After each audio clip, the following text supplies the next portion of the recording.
Di dalam sesi ini kita masuk dalam pertanyaan. Di sini sesi dibagi dalam dua. Yang pertama untuk pertanyaan informasi dan yang kedua untuk pertanyaan diskusi. Untuk yang sesi pertama pertanyaan informatif dari 3 penyangga dan dari 3 audiens. Di sini kita diatur oleh waktu dan di sini saya membagi waktu untuk setiap pertanyaan diberikan 2-3 menit. Dan untuk yang sesi yang kedua ada 3 pertanyaan diskusi dari penyangga dan 3 pertanyaan diskusi dari audiens. Waktu dan kesempatan saya persilakan untuk teman-teman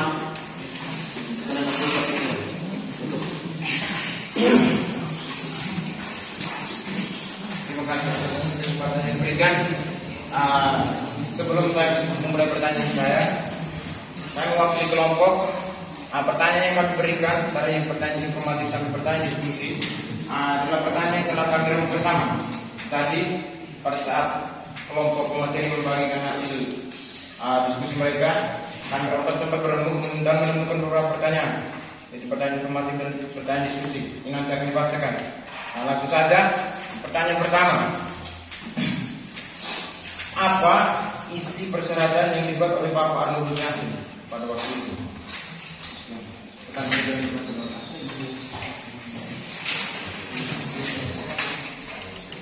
Baik, pertanyaan nomor 2. Apa maksud dari ongoing formation?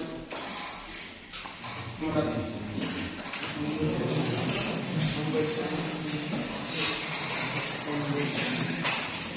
Baik, pertanyaan ketiga, coba teman-teman kelompok bukan bab 2, khususnya subtema 2 di sini itu pada kalimat keempat. Sama untuk teman-teman menjelaskan poin ini, yaitu konsistensi dari Bapak Arnoldo Jansen ini merupakan sebuah bukti nyata internalisasi terhadap bentuk kedisiplinan yang diajarkan kepadanya dan para saudaranya semasa kecil oleh ayah dan ibunya. Itu saja. Sekian. Selain pertanyaan pada bagian 2 dan 3 dari program kedua, apa itu arti dari doa pragmatik dan bisa diberikan contohnya? Ya, terima kasih. Saya mau bertanya sedikit, apa itu yang dimaksud dengan semangat hidup interkulturalitas dan manfaatnya bagi hidup rohani dan intelektual? Oleh moderator, saya di bab 1 pendahuluan di 1 latar belakang bangsa kita. Tulisan ini dibuat sebagai tuntutan tugas mata kuliah sejarah Afrika karena bagaimana proses pembelajaran Indonesia saat tersebut guna meningkatkan aspek intelektual bagi Unis dan menuju bangun diskusi sebagai lembaga formasi SSK sebagai salah satu wadah membangun diri daripada Unis. Dari pertanyaan sebenarnya ini juga ada relevansinya dengan hal diskusi, tapi ada baiknya yang satu dan di informatif. Pertanyaan kami, mengapa ini masuk di latar belakang, tidak masuk di tujuan dalam sistematika penulisan makalah? Ada tujuan khusus dan tujuan umum. Tujuan khusus, misalnya kita untuk memenuhi tuntutan tugas atau materi yang diberikan oleh pakar. Tujuan umumnya sebagai wadah menggali informasi yang berkaitan dengan ini. Dan kenapa tidak dimasuk? Kalau ini memang latar belakang yang dibuat oleh teman-teman sebagai tuntutan tugas mata kuliah, berarti goalnya untuk pembahasan makalah ini maksudnya apa latar belakang, apa masalah sehingga teman-teman bisa mengangkat makalah ini. Kita mau menggali bagaimana teman-teman punya latar belakang sehingga teman-teman bisa angkat ini. Pertama, pertanyaan informatif dan di setiap pertanyaan informatif ini diberikan 3 pertanyaan dari penyangga dan 3 pertanyaan dari audiens. Karena tadi sudah pasti orang untuk satu tolak ada kesempatan untuk di pertanyaan diskusi nanti. Kesempatan yang diberikan saya akan menjawab pertanyaan dari teman itu atas pertanyaan pertama, apa isi persyaratan yang dibuat oleh Bapak Arnold Johansen? Seperti kita ketahui, persyaratan yang dibuat seperti penerimaan melalui seleksi, lamaran oleh para siswa yang baru setiap tahun, lamaran untuk bekerja di tanah misi, lamaran untuk masuk pada suatu seminari misi, dan lamaran untuk seminari tinggi setelah tamat dari seminari rendah. Inilah salah satu bentuk-bentuk yang dibuat Bapak Arnold Johansen dalam persyaratan yang harus diterima. Sekian dan terima kasih. Baik, tambahan dari saya, dari peraturan ini yang menjadi dasar seperti yang kelompok kami bahaskan, dia kemudian mengarah kepada Konstitusi nomor 511 di Direktur 4. Teman-teman bisa lihat nanti ada syarat-syarat bagi kita para novis untuk masuk ke sini, seperti kesehatan jiwa raga, semangat religius yang sesuai dengan usia, bakat yang cukup, ramah tamah dan pandai bergaul, berpartisipasi secara aktif dalam kehidupan gereja, minat dan keterbukaan terhadap cita-cita dan panggilan misioner. Teman-teman bisa melihatnya supaya lebih jelas. Sekian dan terima kasih.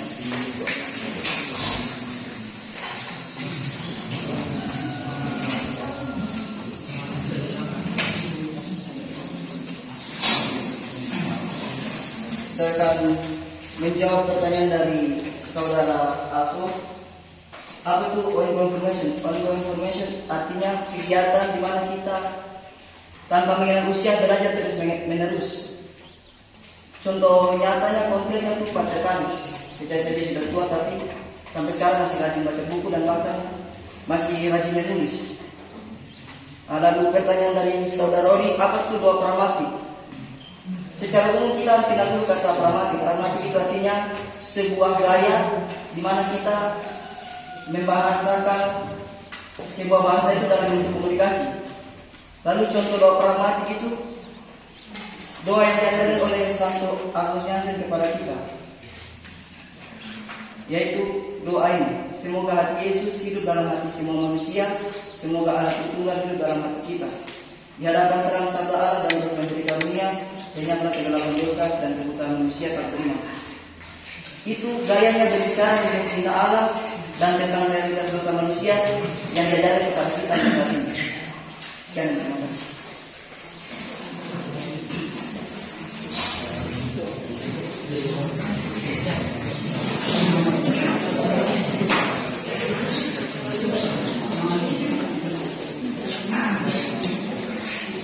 Baik, dari saya ingin menjawab pertanyaan informatif dari teman yang saya tidak tulis namanya di sini. Satu pertanyaannya mengenai interkultural. Pertanyaannya artinya itu, jadi kita bisa tahu dari dia punya asal katanya itu inter dan kultural. Jadi inter itu di dalam atau pusat begitu. Sedangkan kultural itu kita bisa sebut budaya. Intinya itu budaya, kultur. Jadi interkulturalitas itu artinya di mana orang-orang hidup dalam satu tempat namun banyak budaya. Itu saja, sekian dan terima kasih. Baik, terima kasih. Tambahan dari saya berkaitan dengan pertanyaan dari teman tadi berkaitan dengan apa berkaitan dengan jadi manfaat bagi pengetahuan kita khususnya di Indonesia ini adalah dengan kehadiran teman-teman dari latar belakang berbeda, dari latar belakang daerah yang dengan keunikannya masing-masing. Di sini kita saling tunjukkan satu sama lain. Misalnya salah satu pertemuan yang kali lalu kita bahas itu tunjukkan budaya begini. Tunjukkan budaya akan dilakukan akan di kemudian hari. Nah, dengan pertunjukan tersebut kita mengetahui belajar budaya orang lain. Dan ketika kita suatu saat nanti pergi di suatu tempat tersebut, kita setidaknya mengenal sedikit tentang budaya mereka. Dan itu menjadi pengetahuan dasar buat kita melalui pertemuan atau perkumpulan dari berbagai macam daerah di tempat ini. Pertanyaan mengenai konsistensi dari Bapak Arnold Johansen sebagai sebuah bukti nyata internalisasi terhadap bentuk disiplinan yang pernah diajarkan kepadanya. Baik, kita tahu konsisten itu artinya berpegang teguh pada hal-hal prinsipil. Kemudian hal-hal prinsipil itu diinternalisasikan, dibatinkan di dalam diri. Pengertian dari internalisasi adalah proses membatinkan sesuatu ke dalam diri. Jadi disiplin yang diterapkan oleh Bapak Arnoldus ini adalah hasil pembatinan diri dari pengajaran oleh orang tua, pengajaran dalam keluarga. Kita bisa lihat dalam halaman pertama, kehidupan keluarga. Orang tua, Bapak pendiri kita ini mengajarkan bagaimana disiplin dalam hal kerja. Bahkan diberikan ajaran oleh Ibu Ana Katarina melalui peribahasa seperti contoh orang malas bantal setan. Itu salah satu aspek yang menghambat kedisiplinan. Oleh karena itu, berdasarkan apa yang Bapak Arnoldus dapat dari keluarganya ini, kemudian yang membawa dia, yang membuat dia berpegang pada konsistensi ini, sehingga dia bisa membuat sebuah rumah misi dengan disiplin-disiplin yang ini diberikan kepada sesi informatif. Tapi tadi seperti yang dikatakan ada relevansi terhadap diskusi. Untuk sebelum itu saya menjawab. Baik sekali, terima kasih saudara. Kami kelompok apresiasi atas kejeliannya, karena hemat saya juga tulisan ini dibuat sebagai tuntutan itu bisa masuk ke tujuan khususnya. Kami kelompok minta maaf, tetapi latar belakang yang kami mau ambil seperti pada bagian terakhir, para penulis atau kelompok melihat lembaga formasi NSSK sebagai salah satu wadah. Nah, itu yang menjadi latar belakang kami untuk mengambil tema membangun diri dalam rumah misi novisiat Sang Sabdaku melalui 4 pola ini. Jadi minta maaf untuk latar belakangnya kami melihat lembaga formasi ini sebagai wadah untuk membangun diri. Lalu tulisan yang tadi di atas, terima kasih atas kejadian saudara, itu sebenarnya masuk di tujuan. Jadi sekali lagi terima kasih.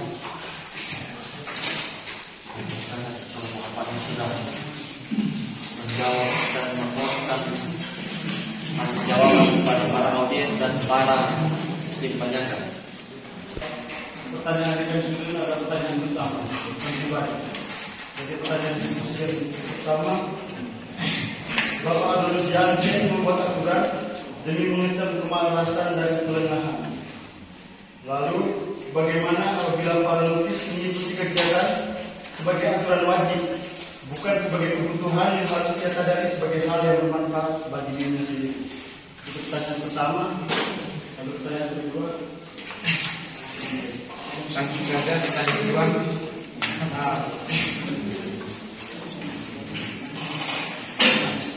Pertanyaan kedua, Bapak Arnoldus Jansen tekun dalam membaca buku-buku tentang misteri Allah Tritunggal, sehingga ia menyadari betapa besar peran Kristus dalam relasinya. Lalu pertanyaannya, bagaimana cara efektif bagi kita para novis untuk membangun kesadaran diri masing-masing dalam membaca buku seperti apa yang telah diajarkan oleh Bapak Arnoldus Jansen? Sekian.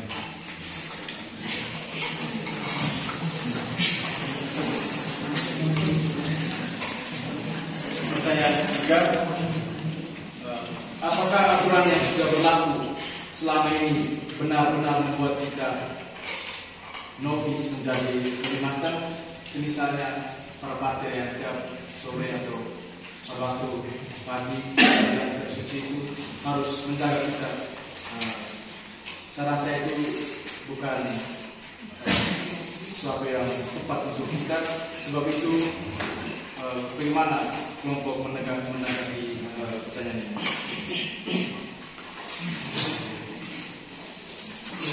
Para audiens, pertanyaan.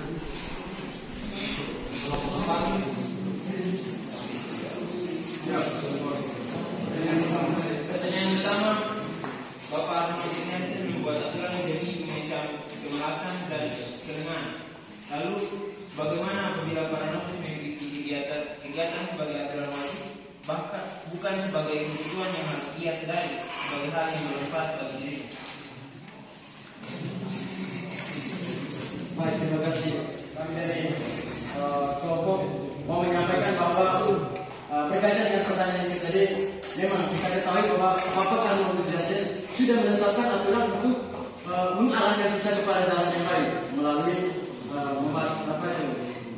menyediakan segala macam aturan guna untuk memanfaatkan segala sesuatu atau potensi dalam diri kita sehingga suatu saat nanti kita bisa menjadi orang yang baik dan berguna. Jadi berkaitan dengan kehidupan kita di para novisiat ini, untuk aturan-aturan yang sudah ditentukan itu sudah diikut dari aturan yang disampaikan oleh Bapak Kapolres. Jadi itu tergantung dari para novis sendiri, karena sebelum masuk di sini kan dia sudah mengetahui bahwa apa yang harus saya sampaikan pada saat di tempat itu. Jadi ketika ada aturan di sana pada pagi hari membaca kitab suci. Jadi kalau para novis itu sendiri atau kita sendiri memanfaatkan waktu demikian untuk membaca kitab suci dengan baik, maka bukan tidak mungkin suatu saat nanti kita akan menjadi orang yang bisa dikatakan yang berkualitas lah. Tapi akan tetapi ketika para novis mengikuti aturan tersebut hanya untuk sebagai fasilitas saja, ada sebagai formalitas saja, no? Artinya dia itu saja. Tentu itu nanti tidak akan bermanfaat bagi dalam diri. Jadi diharapkan dari Bapak diharapkan kita yang sudah masuk dalam ruang lingkup SPD ini, kita harus bisa menggunakan waktu yang sudah ditetapkan dalam satu komunitas dengan sebaik mungkin agar kualitas diri kita itu semakin mantap. Dan diharapkan kita juga supaya bisa memanfaatkan waktu yang baik. Saya rasa itu. Berkaitan dengan apabila kita para novis mengikuti hanya sebagai sebuah alur atau hanya seperti istilahnya ikan mati di dalam air yang mengikuti arus sungai. Jadi otomatis kita dengan secara sadar dan tidak sadar nanti panggilan kita juga turut seperti gimana kita seperti biasa saja. Nanti ada kekeringan rohani kalau kita tidak mengikuti atau tidak menginternalisasi aturan-aturan itu sebagai bagian dari diri kita. Kita berasal dari keluarga-keluarga yang juga memiliki aturan dari rumah. Kita tidak hidup seperti di alam liar, tapi kita juga punya peraturan mulai dari rumah sampai sekarang kita hidup dalam sebuah aturan. Jadi oleh karena itu, apabila kita tidak mengikuti aturan itu, kita nanti istilahnya berada di luar jalur. Dan sebagai novis, kita nanti mengalami kekeringan rohani dan kemungkinan paling besar kita bisa menarik diri dari novisiat ini. Sekian dan terima kasih. Kalau menjawab, jangan kepada diri sendiri, jangan pernah menyinggung diri sendiri atau Tuhan. Kalau sudah para narasumber menyinggung diri sendiri, sama saja. Kita sebuah pertanyaan sudah. Setiap orang harus secara pribadi gitu. Itu sama saja refleksi kasih refleksi semua dan jadi untuk kelompok mungkin bisa memberikan kiat-kiat atau bagaimana supaya para novis bisa masuk. Jadi tidak apalagi kembali pada diri sendiri. Maupun ini Tuhan yang mengalami dapat sinyal itu dari kelompok dan pernah menjadi sedikit jawaban dari narasumber. Tadi itu pertanyaan yang disampaikan oleh Imam Jirodok, saya rasa itu tentang penekanan dari aturan itu bukan cara bagaimana cara mengajar aturan itu dari setiap pribadi. Tadi itu kan pertanyaannya juga kenapa aturan itu tidak direalisasikan hanya sebagai realitas untuk supaya kita tidak malas. Nah, seandainya saya bicara kepastian suci tanpa sebagai masalah suci hanya dengan tujuan seperti itu. Kenapa dari dulu saat SBY didirikan, kenapa internalisasi tadi bukan untuk mengembangkan diri yang secara baik, yang secara baik kreatif dan inovatif? Kenapa hanya untuk supaya kita tidak malas? Jika memang aturan yang demikian, saya rasa itu juga tanpa masuk dalam perkara seperti itu. Saya kira kalau pada saat kesadaran pribadi, saya rasa bisa. Terima kasih. Kita semua kembali kesadaran diri saja. Jadi kalau tidak baca kitab suci seperti yang Pak katakan dari pagi, pada jurus kita untuk membaca kitab suci. Nanti semua diatur oleh moderator ya.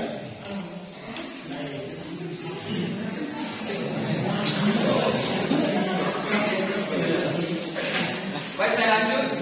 Yang teman pulang contohkan tadi seperti yang Pak Gusti baru contohkan beberapa jam yang lalu.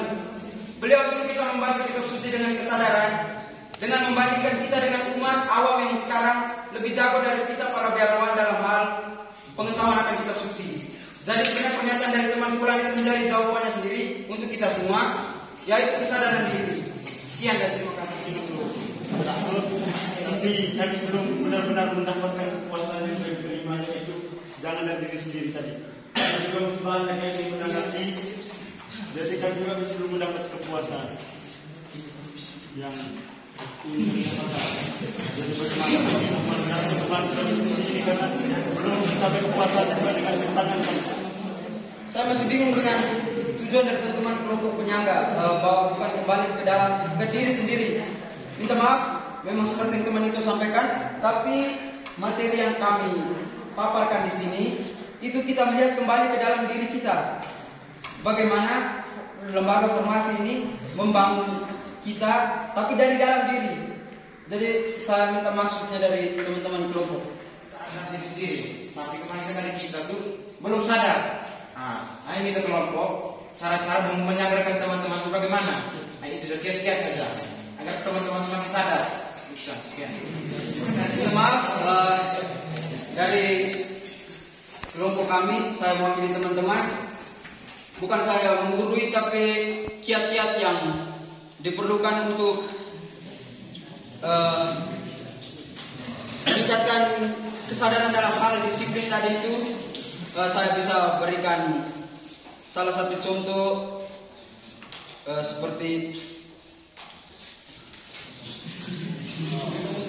menerima suatu tugas itu dengan tanggung jawab.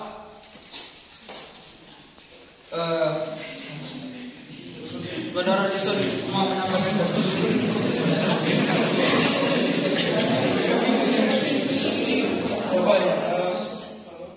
kalau kamu benar-benar lihat aturan itu sebagai sarana untuk pengembangan diri, itu seperti tadi mereka sudah jelaskan tadi, ya. Maka kembali kepada kesadaran diri tadi, ya. Kalau misalnya pembina bicara tentang kesadaran kamu terus tidak sadar, ya normal. Lalu yang berikut, aturan itu sebuah tawaran. Ini kamu lihat ini bagus ini. Tadi mereka juga sudah jawab tadi. Kalau kamu rasa bahwa aturan ini sebagai tawaran dan kamu rasa tidak cocok, ya bisa menarik diri. Kamu sudah tidak sanggup lagi, dan mereka sudah ya bisa menarik diri. Tapi kalau kamu merasa bahwa ini sebagai sarana yang baik untuk pengembangan diri kalian, ya berusaha, berjuang. Ya, jadi kalau kamu tadi simak baik apa yang disampaikan oleh para pemakalah, itu mereka sudah menjawab semua. Ya, jadi coba harus rendah hati juga untuk melihat kebenaran berpikir dari teman-teman. Oke.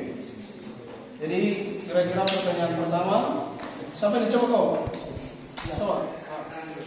Jadi seperti yang disampaikan oleh teman-teman kelompok diskusi penyangga tadi bahwa dalam sebuah diskusi ilmiah kita tidak bisa mengangkat sebagai hal kembali ke dalam diri, meskipun itu akan harus kembali ke dalam diri. Tidak bisa kita merefleksikan itu bukan menjadi diskusi ilmiah. Diskusi ilmiah harus ada hasil dan objektif yang dapat kita implementasikan dalam kehidupan sehari-hari. Jadi saya berdiri di sini untuk membantu teman-teman kelompok pemateri untuk menjawab pertanyaan dari tim penyangga. Jawabannya bagaimana jika kita bukan menjadikan itu sebagai kebutuhan tapi menjadi kewajiban. Itu adalah adanya aturan itu untuk membuat kita akhirnya membuat itu menjadi budaya.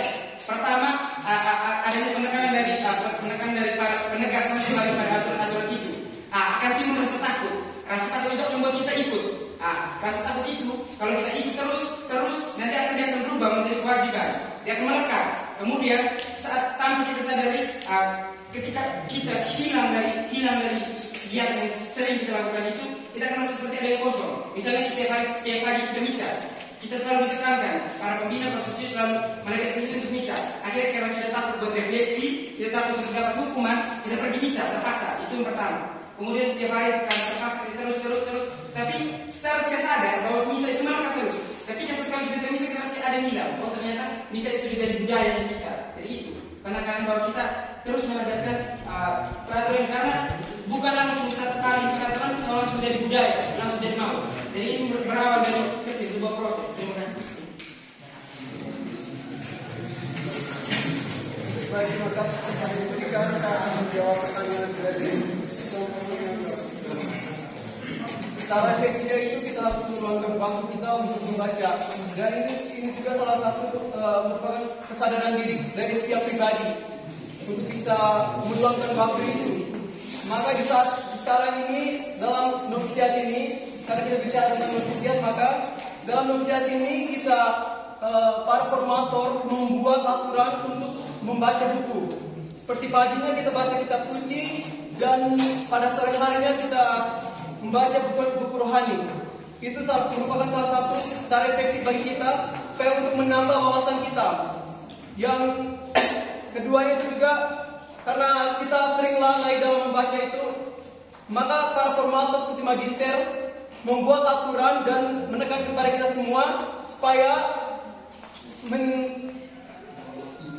dalam satu bulan ini kita membaca satu buku dan setelah itu kita membuat resensinya.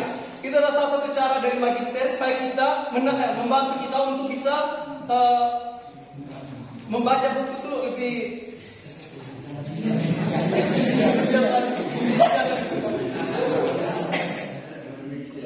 pertama kita membuat, yang kedua kita banyak waktu luang, hanya tunggu waktu apa, waktu. Jadi yang kita itu membangun kesadaran diri.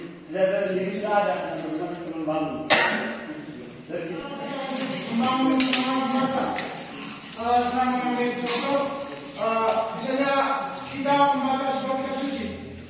Ketika kita membaca kitab suci apa saja, makna dari kitab suci itu tidak akan kita temukan. Apabila kita menemukan sabdanya dan merefleksikannya, kita akan menemukan poin-poin dalam kitab suci itu dan dapat menerapkannya dalam hidup. Sehingga kita asik membaca sambil berimajinasi tentang poin-poin yang ada dalam bacaan kitab suci. Begitu juga ketika kita membaca buku, kita tidak bisa membacanya selepas-lepas saja. Hanya untuk memenuhi kebutuhan resensi buku, itu saja. Atau memenuhi tuntutan dari para peminat itu. Kita supaya kita asik membaca itu, kita mencoba melihat hal-hal baik dari dalam buku tersebut atau poin-poin. Bisa juga kita berefleksikannya atau menulisnya sehingga kegiatan membaca kita itu tidak kering-kering saja. Saya rasa itu saja. Terima kasih.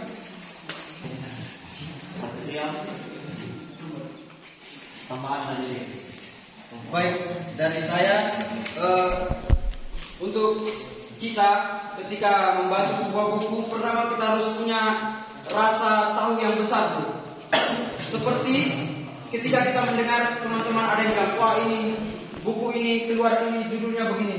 Ketika kita sudah mendapat, kita baca dari judulnya, kemudian ke bagian istilahnya seperti intisari, biasanya ada di belakang buku, sinopsisnya. Jadi dari situ otomatis kita dengan sendiri mempunyai semangat yang menggebu-gebu untuk membaca buku itu sampai habis. Contoh sederhana seperti novel. Kita baru dengar teman cerita dia baca novel begini, kita langsung tanya, habis engkau baca saya pinjam. Seperti begitu. Sekian dan terima kasih. Pertanyaan pertama untuk Tatian, bagaimana kita untuk membaca buku? Karena tadi yang menjawab ketika kita membaca kitab suci atau ketika kita membaca novel itu kita sudah melakukan kegiatan membaca. Lalu untuk Pater Ake, kalau novel itu beda dengan buku rohani. Kalau baca novel itu memang keren karena ceritanya enak. Terus bagaimana dengan buku yang isinya itu hal ilmiah mengenai rohani atau macam bahasa pijakan, spiritualitas yang bahasa tinggi itu jelas. Pastinya dari kita masing-masing sudah biasanya punya hobi untuk baca tulisan. Tapi tulisannya itu dalam bentuk apa? Itu pasti kita punya hobi masing-masing. Jadi saya punya saran saja. Itu saya sendiri juga belajar begitu karena saya senang baca komik dari senang hobi komik itu saya terapkan juga dalam membaca Alkitab. Dari hasil itu juga itu saya mulai macam merenungkan, merasa begitu langsung. Dari membaca komik yang biasanya sampai tidak sadar diri itu, saya terapkan juga dalam Alkitab dan saya mendapat buahnya. Itu saja. Sekian.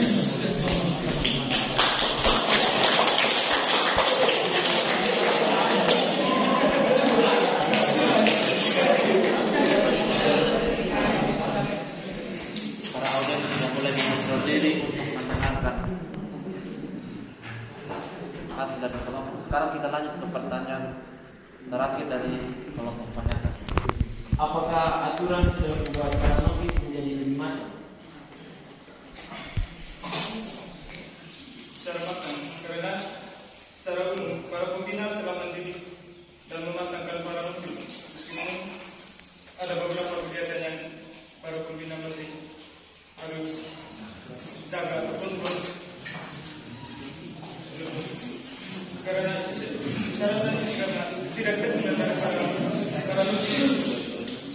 Dari soal pematangan rohani, soal pematangan rohani itu soal lihat dari para novis. Seperti yang kita alami selama beberapa bulan yang kemarin sekarang, para pembina itu jaga kita waktu kita baca berdasarkan pengalaman saya waktu saya di bersemangat itu pembina itu kan punya perfect dia berkata bahwa kami dewasa itu bukan benar mereka jaga, tapi diri kami sendiri yang mengatur secara umum, kelas maupun secara pribadi. Jika apa yang disampaikan ekonomi patut jaga itu merupakan salah satu cara supaya kita lebih matang seperti itu tidak. Karena itu sama saja kita menjadi anak kecil. Kita menurut saya itu kami jadi sebenarnya patut jaga waktu kami sebenarnya karena memang waktu itu kan masa-masa kita saudara anak pemain kita saudara playgroup suka bermain. Dan sekarang ini kita ini sudah lanjut apalagi sudah level kuliah atau jadi kita tuh harus lebih lebih cara diri tapi bagaimana dengan kebijakan yang sudah kita sekarang. Yang mengatakan bahwa penjagaan dari para pembina tidak membuat kita menjadi lebih matang, tapi kesadaran diri terhadap peraturan. Tetapi realita berkata lain. Para pembina melakukan pertemuan dan membentuk grup-grup untuk menjaga kita itu karena kita belum 100% matang secara pribadi, belum matang secara kesadaran diri. Jadi yang seperti teman Wilson katakan, saya setuju dengan teman Wilson. Semua itu seperti yang teman Wilson katakan, aturan itu yang menjadikan kita lebih matang dan kesadaran diri juga yang menjadikan kita untuk menyadari bahwa aturan itu yang membuat kita menjadi lebih matang. Mengenai apa yang disampaikan oleh Kak Kano, saya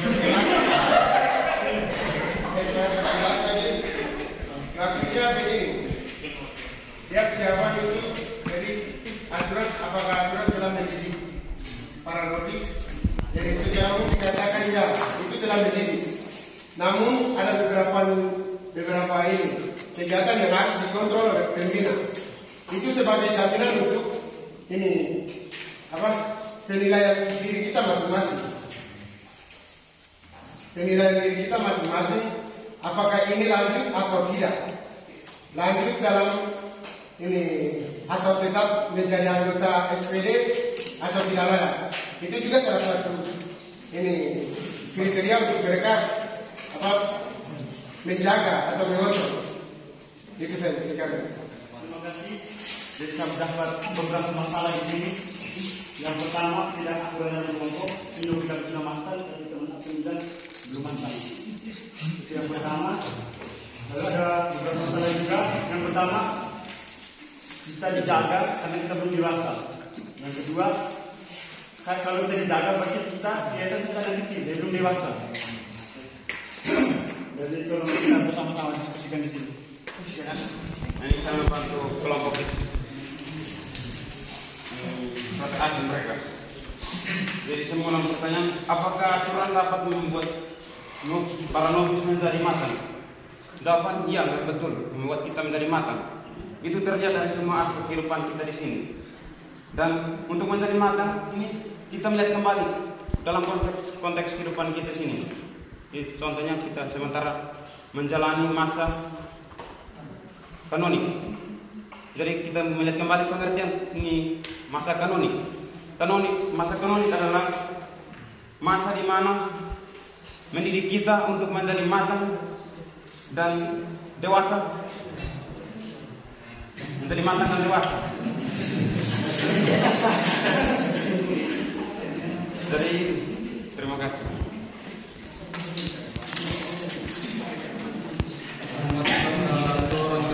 Turun bagi untuk terakhir bisa berikan kepada Raja Erik.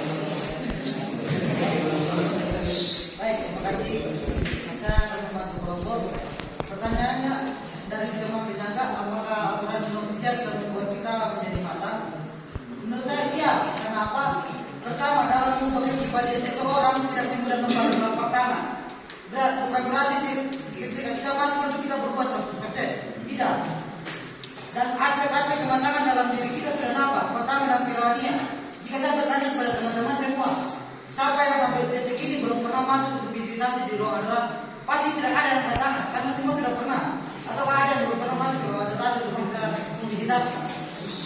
Ya, itu menunjukkan bahwa kita sudah matang, tetapi belum sempurna. Tapi secara aspek itu sudah membuat kepribadian kita. Ketika kita di rumah belum tentu kita pergi ke gereja untuk melakukan kunjungan yang laku. Karena kita di rumah, tetapi ketika datang di sini sudah ada perubahan. Yang kedua dalam aspek intelektual. Ketika jam pelajaran, teman-teman, ketika jam pelajaran kita semua walaupun tidak semua hadir di kelas, pasti sebagian besar dari kita ada di kelas. Dan itu menunjukkan bahwa kita sudah matang walaupun belum sempurna. Kalau memang kita tidak matang dan kita masih anak-anak, tentu kita semua masih di dalam kamar masing-masing berkebutuhan masing-masing. Jadi itu dari saya bukti-bukti bahwa aturan membuat kita matang. Proses pematangan seseorang itu tergantung dari kesadaran dia pribadi. Terkait dengan diskusi kita terkait dengan proses pematangan diri, terkait dengan apa yang kita sadari, terkait dengan hal-hal yang kita lakukan di sini, terkait dengan baca buku dan hal lain sebagainya, itu ada dalam diri kita masing-masing. Proses pematangan diri itu memang kita tidak sadari. Hal itu secara runtut berjalan tanpa disadari oleh setiap pribadi. Saya memang belum menyadari seperti apa diri saya sebenarnya. Tetapi itu dapat saya ketahui ketika saya menjalankannya secara terus-menerus. Dan proses pematangan diri ini itu dapat kita lihat dari bagaimana perilaku hidup kita atau pola tingkah laku kita setiap hari dan di mana kita berada. Pepatah Latin mengatakan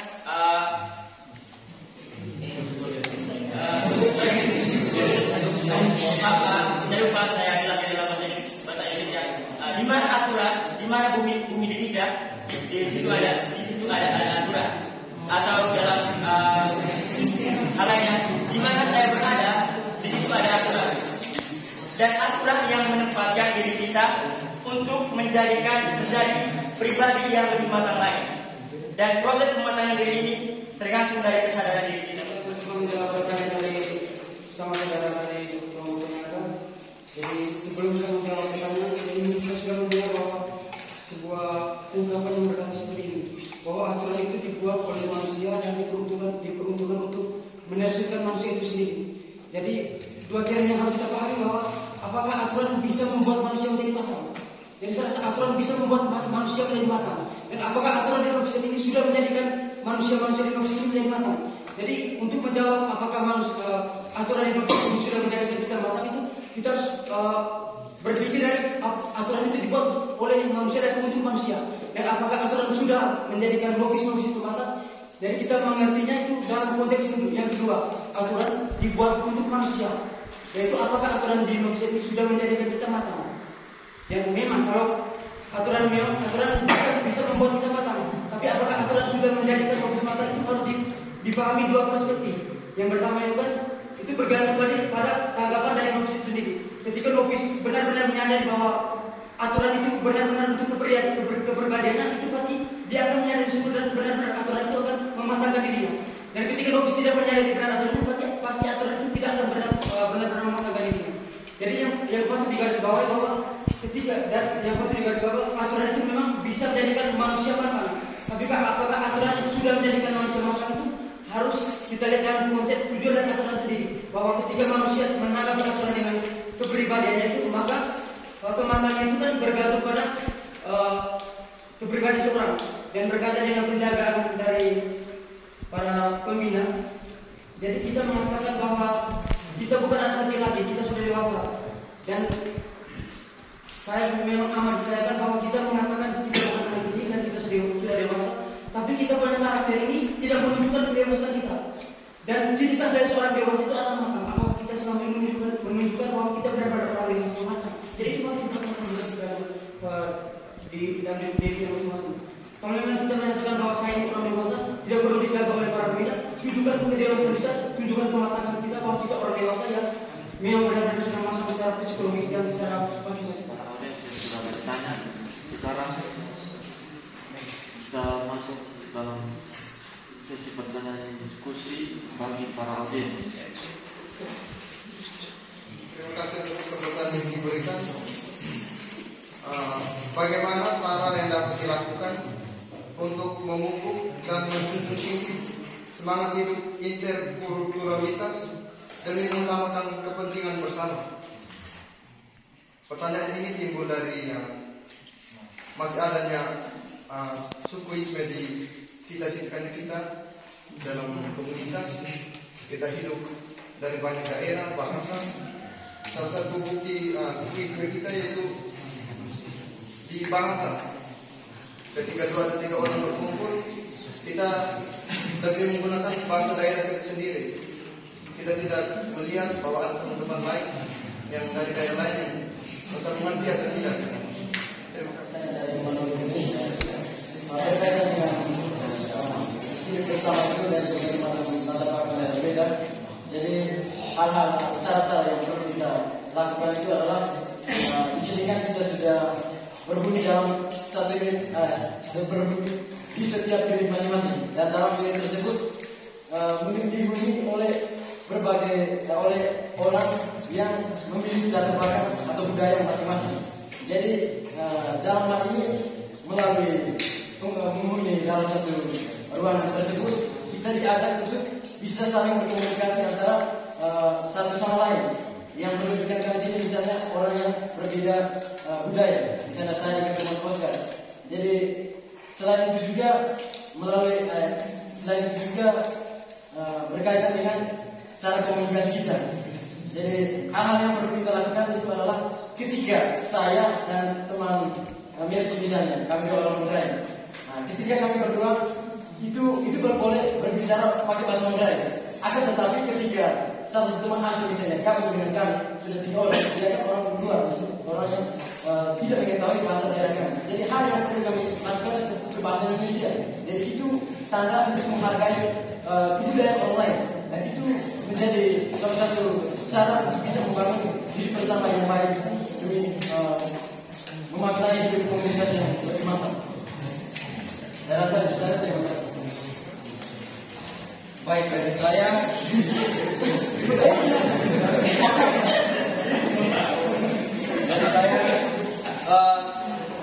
pertanyaan dari cara untuk memupuk interkulturalitas. Cara yang bisa saya bagikan kepada kita berkaitan dengan pengalaman pribadi saya. Yang pertama, sering-seringlah berkumpul dengan teman-teman unit. Yang kedua, berceritalah tentang hal-hal atau budaya-budaya dari daerah lain. Hal ini saya dapat ketika saya, teman Jetu, Tommy, Joyce, Asiki, Yosto, kami teman-teman unit 2 beberapa waktu yang lalu kami pernah berkumpul di kamar Frater Tommy. Lalu kami bercerita soal hubungan adat, bagaimana 3 tungku itu dalam perkawinan masing-masing daerah. Ada maharnya, dengan bagaimana cara masuk mintanya, dan lain-lain berkaitan dengan budaya. Jadi disitulah menurut saya itu cara untuk memupuk kita punya semangat interkulturalitas, mengingat kita berasal dari budaya-budaya yang berbeda.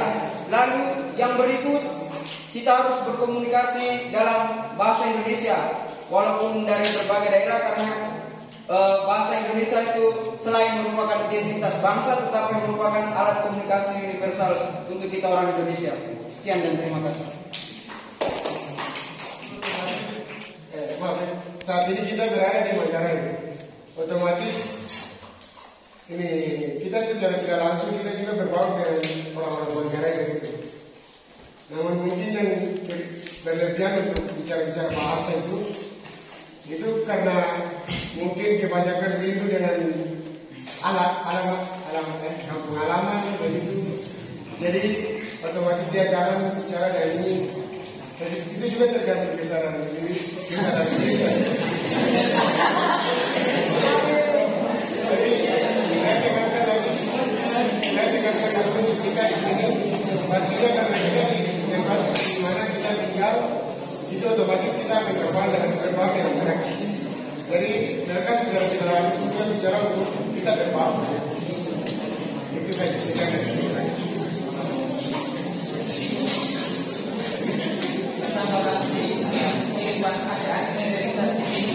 Adanya macam kelompok-kelompok atau macam dikatakan tadi macam adanya jalan dari satu daerah, satu seminaris dan sebagainya. Menurut saya hal yang terpenting yaitu kita belajar untuk menerima, yang paling terpenting. Karena kita belajar untuk menerima, selanjutnya kita mampu menerima dari teman dari mana saja, meskipun dia dari ini atau ini. Kalau kita mulai menerima, berarti kita akan mampu untuk hidup bersama. Mungkin dari sekian. Audiens yang terakhir, Brother Tito. Kita harus tahu bahwa ini novisia, bukan kampung halaman.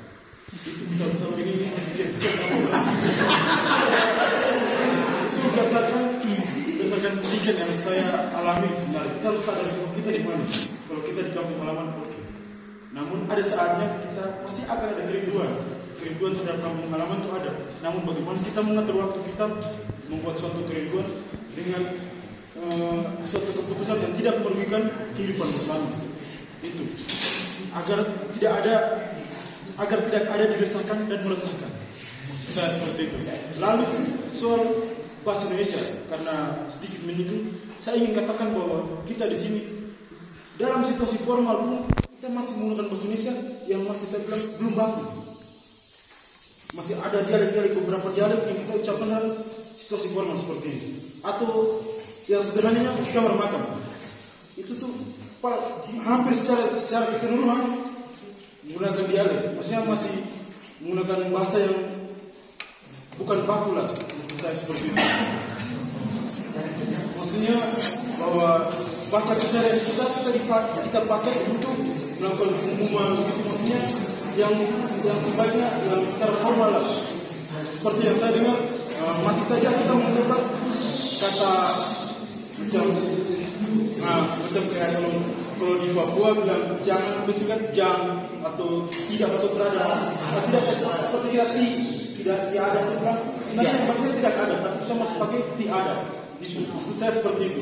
Kita masih menggunakan bahasa-bahasa seperti itu, sehingga kesempurnaan kita dalam menggunakan bahasa Indonesia itu masih lemah. Sedangkan kita adalah cara lima menggunakan bahasa Indonesia yang baik dan benar. Itu saja dari saya sekian. Saran untuk sahabatku yang terkasih, untuk dia, dan ini yang terakhir untuk yang paling terakhir. Frater Seto. Terima kasih atas waktu yang diberikan. Ini saya mau menambah sedikit dari pertanyaan yang diberikan. Jadi dari tadi diskusi kita tentang interkulturalitas itu hanya melihat pada sisi bahasa. Padahal dalam interkulturalitas itu ada banyak hal yang perlu disoroti. Dan menurut saya dalam penggunaan bahasa sehari-hari, it's okay kalau ada teman yang menggunakan bahasa daerahnya. Dan untuk kita yang menjadi anggota komunitas itu menjadi sebuah dorongan untuk kita untuk mencari tahu, sehingga budaya itu tidak bersifat inklusif bagi mereka saja. Karena mengingat sedikit kita yang internasional, sehingga banyak budaya kita harus terima dengan lapang dada. Dan mengenai interkulturalitas dalam budaya, dalam hal lain seperti apa pakaian adat atau budaya lain itu menjadi sebuah ajang untuk kita untuk belajar dan mengenal budaya ini, sehingga kita pun dibantu untuk bagaimana menjalankan misi kita, sehingga kita untuk lebih berbaur dalam masyarakat yang kita tinggal. Terima kasih untuk kita semua yang telah aktif dalam kegiatan diskusi pembelajaran.